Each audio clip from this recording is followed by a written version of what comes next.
It was my father who kept pushing them to get one more meal, to live one more day, to beat the odds. Mom and I were always on the run, trying to stay ahead of the Nazis. And as they say, it's difficult to hit a moving target, so we would travel on the train from one place to another, and at the same time trying to make a living because we had no money. And then moving again, maybe buying something over there that they had and bring to another place that was needed. Until one day on the train, the German came on the train and they asked for documents, everybody, and they got suspicious what we have in our basket there. Here we have kielbasa and eggs, and they started to ask us, where did you get it? How much did you pay for it? And we started to deny. So they took us off the train and arrested us and interviewed us, and I was beaten also over there. Why am I engaged in such a thing? But they got suspicious about Mom, that she looked Jewish. So they brought us to the Gestapo station, a few kilometers away, which was Stalowa Wola. This was the building. That's right. Hold on a second. Mom was on this side of the basement, and I was over here. Yes. This is the Villa of Terror here. Olek has found the Gestapo building to which he and Jutta were taken in 1942. A plaque in Polish indicates that this building has been preserved for memory. The dog reminds my father of the dogs the Nazis trained and used to attack their victims. One by one, they broke the spirit, until they admit who they were or what they did. And then they shot them, and who knows where they dumped them. But this was one by one. This was the political death camp.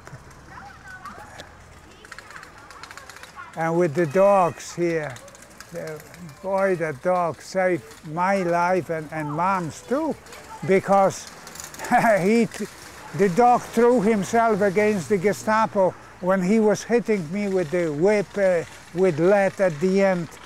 And when they came with the vicious dog to Mom, the dog started to lick her hand. He brought out a big dog, a German Shepherd, and started after him to yank him. He should bite me, he should do.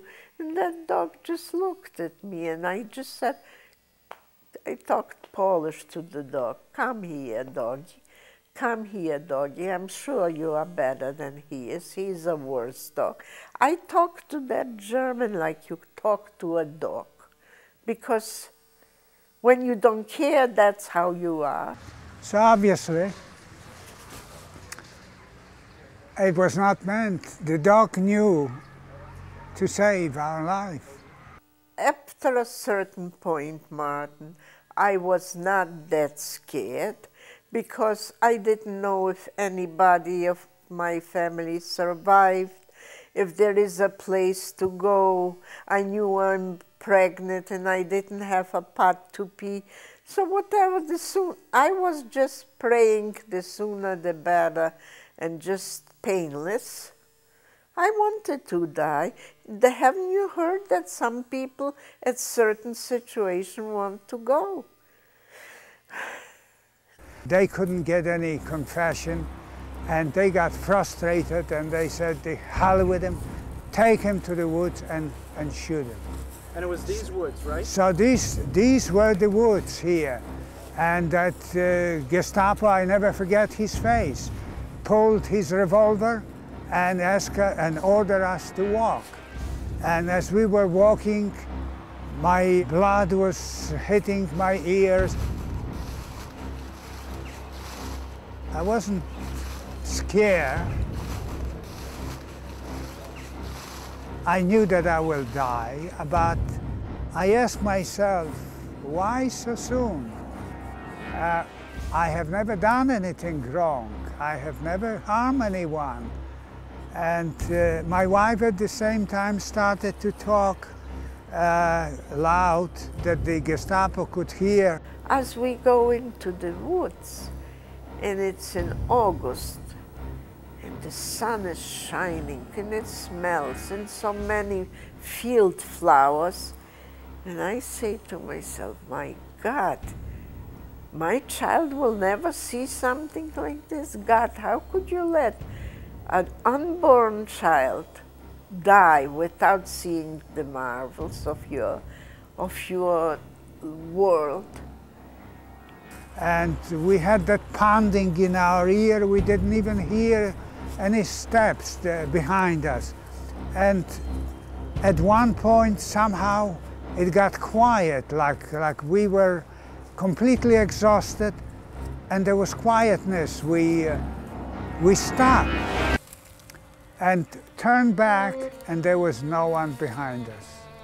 So we continued walking, being afraid that maybe some trap was set for us. We walked till the end of the day. There was a village that we found. We asked the peasant, could we stay for the night? And they let us stay. And early in the morning, we left to continue our journey from one place to another, from one train to another train.